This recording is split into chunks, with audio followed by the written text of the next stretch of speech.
can you tell I'm not an NBA guy? Anyway, hey everybody, this is still a Nerf video, but I want to get this obvious part out of the way first. It's, January 26, 2020, the actual news of the helicopter crash that killed, Kobe Bryant and his daughter happened, today. So I want to do a quick moment of silence before we get to, the actual Nerf content in question. Also, the Nerf, rifle charger, which is one of the blasters I've been in the back catalog, had a funny thing that happened to the box that I forgot to mention in the original footage, and I think getting this cold opening set up. So, that being said, let's get to this first. Accidents happen, obviously, but it sucks regardless. Condolences to the family and fans in general for Laker organization. Thankfully, my pre-tape cold opening was muted because I said a lot of stuff about Urinate Tree, aka U-Tree, who did a deep dive into last year's NBA with the Lakers. And I just wanted to make sure that if he was still in the roster, no, he retired long before that turned into a trash fire. So if you could, for the actual accounts and stuff like that, just be nice at this time. And, like, they need him mourn, let him mourn for NBA season just in general. Please just don't be bad. I don't follow that kind of sports. I'm usually either NFL or WWE or maybe baseball sometimes. Though. Personal life aside, just be nice. I just want to quickly follow up something I forgot to mention in my original footage for one of the blasters I'm going to be talking later, the Nerf rifle charger. Specifically, this tape part here. Yeah, I think Nerf was having an initiative to be more honest after what all the insanity that happened with the Ultra line. I also have a card to a video discussing just the brand in general. I didn't pick up the Ultra one. If anything, you're going to have a really good sprayer to make me pick up the Ultra series just in general for that darts concept. That being said, yeah, they taped over the usual 100 FPS claims they usually have for these boxes to a 95, which is actually pretty modest to them. It shoots kind of like a 90, maybe 101. I guess it like cut everyone off guard when you chronograph it. Don't know on actual range, but definitely on the FPS, it's pretty hotter than you look. Out of darts, already probably mentioned that also, and I think Wallcom. I'll leave links in the description for, I think, Wallcoms. I also have, I'm going to mention cards to other stuff like that as down the line in this video.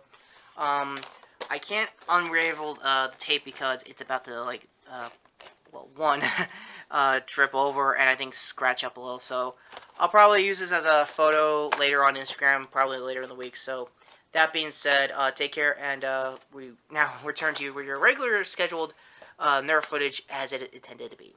So that being said, take care guys, and let's get this over with. Hey everybody, this is Retrokid Reviews, doing an entire Nerf haul video, mainly because I am kind of a little behind on doing my Rise of Skywalker review. I know it's been almost 2 months. I understand that by the time of this recording. Sorry for the Discord notifications in the background, mainly because I'm on desktop. And, one other thing, I forgot to do, I don't know, a gigantic pile of Nerf reviews all throughout 2019 and coming soon this new year with, just getting the charger the other day, as of this recording. So yeah, I'm just going to do a once-over on most of, if not the entire 2019 to 2020 haul so far. Most of the, I want to say 90% of these blasters I got last year, so we'll start from the small to the bottom and kind of quickly due to the grounds of my battery. So, also, last warning, I will not do a full review on almost all of these blasters. I will say they're actually not bad for what they are specialized in. Starting off with the Quad Rot. I've had a lot of playtime with the Quad Rot all throughout 2019. It definitely replaces my old reliable, aka the Fire Strike. If anything, it has the same dimensions as this Fire Strike. Just with the Smart ARs, it's actually not bad. For a secondary, the Fortnite pistol. This will not be the only Fortnite weapon I have here. That's also the TS. That's had a lot of love with Real Nerf Red Hood videos and the like. That's actually a pretty good Mega Blaster. This is actually a really good internal mag pistol. Like if you want something like really quick for secondary that's holsterable, definitely go for this. Or I think the hand cannon, which is, I think, their Mega Hot Shock, if I remember correctly. For the cosplaying scene, I highly recommend what I got over the Christmas break. The Stormtrooper rifle, I think, from Star Wars. I don't know if this was coming out during Rise of Skywalker or not. Battery's about to dry, so before I get to that, the Revoltinator is a great Strife reskin. I don't have the magnet, but it can also do that. I might get this and the Crodrot pairing as a real Nerf Kyle Green Lantern, Kyle Rayner. Now I say it. And speaking that, for the Zombie Strike sign to end it off, the I can't remember the name. Deadbolt, if I'm not, no, Nailbiter. I don't know why I said Deadbolt. It's basically their narrow gun, and since you see the barrel and the grip, it's definitely attachable. It has the stock attachment in the back. Not a lot of love for the K26 for Captain Xavier's review, who may have already did a Canon Ticket 26 episode on. For the whole line, it's not bad. It's great. All of these range from like $60 to $40. I think the most expensive out of all of them is going to be the rival stuff, like the Star Wars Blaster and the Charger. And battery's about to go out, so I'll end off mainly doing my quick review on just the Charger. I'm not denying these blasters. They've been in the collection haul. One of the rare times I'm actually cool with this camera bugging out on me is so I can get extra blasters. So yeah, this is also the knockout. You're going to be seeing this primarily a lot in the Real Nerf Red Hood videos going forward. But for those who don't know the orientation of the blaster yet, pop the barrel out here, top the round, slam that back. It's meant to be like this, and pretty good. Safety is also underneath the trigger, right where I'm pointing. So one last time. Locked in. Locked out. So those are the blasters that I got all throughout this and last year. So far, my heavy favorite to go out if I ever go to war someday, which I still wanna, is the Charger. One problem, this whole back side of the blaster is really heavy. It's got C batteries. Normally it's not a big issue, but it's 6 instead of 4. So that's going to tap you out if you are just going to stick to the alkaline batteries and stock flywheels like I'm going to try to do, fingers crossed. Hopefully I can do my first ever LiPo mod. For those who are new to the channel, I have never done a flywheel mod ever, mainly because I have a history with stuff getting on fire in my house, so not going to let that happen. I'm not an arsonist or anything like that. We just had a fire once and stuff went down. So we moved on, everything's cool, just putting my personal life aside. Another reason why this will probably be an outdoor blaster instead of an indoor blaster, and hopefully my mic can pick this up, the flywheels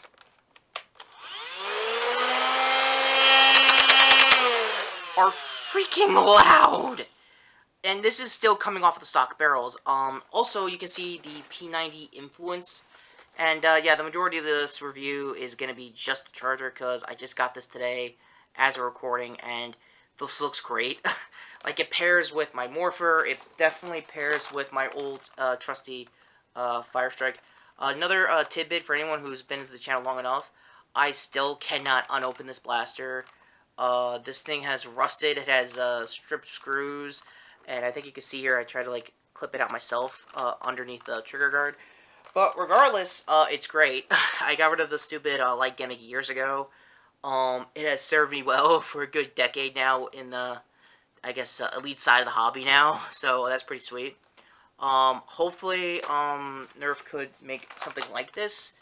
If anything, I wouldn't mind just the knockout being the successor, because so far it looks it. It's a little complex, but once you get the handle on, like, the gripping and how things go, and I'm also extremely happy that one of these blasters are in frame, and I think, if I'm not mistaken, the Charger is as well. Wow, it's, again, I also have a history of not having all of my blasters or half my head in frame, so, pretty much a good plus for the channel. If this can fit my camera's frame, you're definitely getting a 10 out of 10 from me. So yeah, unlike when I play Jason, I do a 10 system, he does a 5 system. I'm almost certain if I was him, he would immediately say this is a 5. I'm still going on the 10. very serviceable. The knockout can definitely be rechambered for not just regular elites or regular whatever rounds you got, but definitely step-ins and half-length darts community made as well. So this is zeroing in if you mod it right. I think Angel Breached 130, maybe 120. I could be wrong with the numbers there. This needs a flywheel mod, mainly because I love the stock sound of the motors and everything. It sounds rattled, like it's gonna like shake on me. And I think Out of Darts card to his video as well. He's not kidding when this thing is back heavy when you put all 6 C batteries in here. That's just my one finger holding it, and it's really troubling. But other than that, the is very comfortable. Like the handguard grip is like meant for an adult or teen in the demographic that Rival's known for. The rail is dead on good. Like, you know, most Rival rails, like it still adapts. Old Nerf sights just fine. I think this was a modulus red dot that I don't even put the lights on. Oh, wow. Thought I would have screwed up my lens. Anyway, this was a hefty price.